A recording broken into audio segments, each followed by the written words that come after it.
we have here is ultimately a problem where I feel political correctness and cultural sensitivities are at the heart of public institutions who should really be focusing on the bread and butter, Mike, of protecting the most vulnerable in society.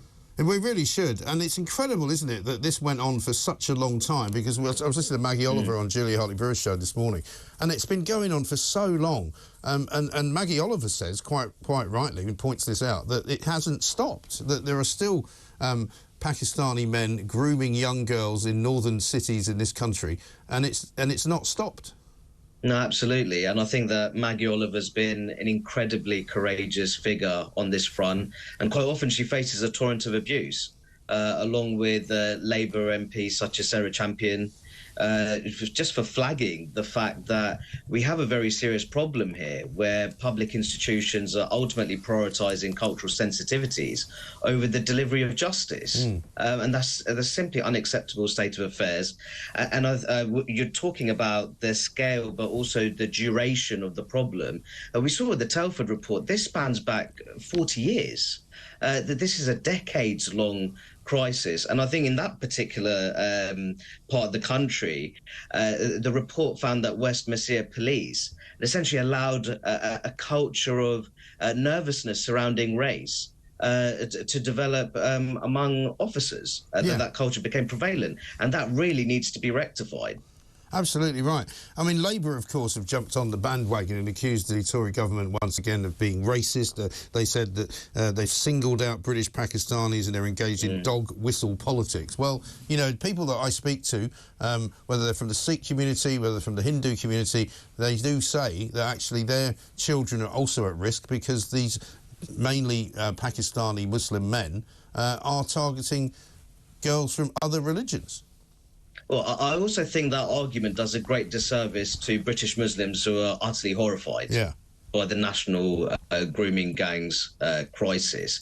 And I think that you see these kind of dynamics also, something that we've discussed, Mike, before. You see these similar dynamics of cultural sensitivities and racial/religious identity politics.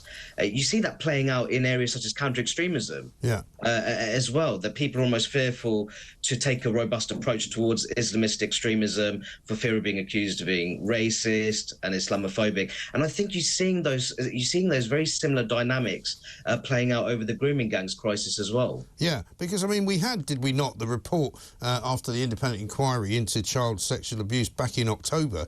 It said victims and survivors suggested that professionals feared allegations of racism and that this was prioritised over their safety. And they all said that. So it was obviously a thing.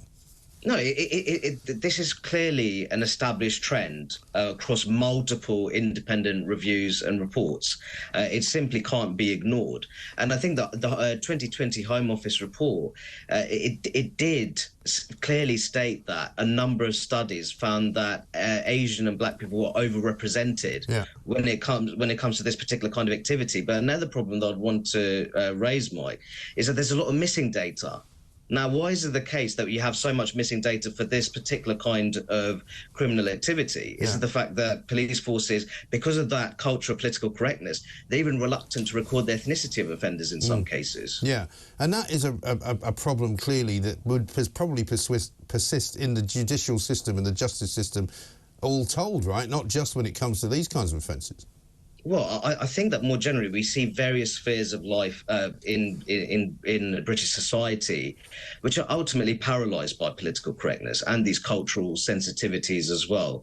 And I think that what we need is that we need to refocus. I can't believe I'm actually saying this, but we just need to refocus our efforts on protecting the most vulnerable in society and ensuring that justice is served. Well, it always makes me laugh when I hear Labour politicians in particular and some other, you know, shall we say, activists talking about the vulnerable people coming here on small boats and that the vulnerable people who have fled war zones need to be helped. But they don't care so much about the vulnerable people here, and they don't care so much about the vulnerable people sleeping without homes on the streets of this country.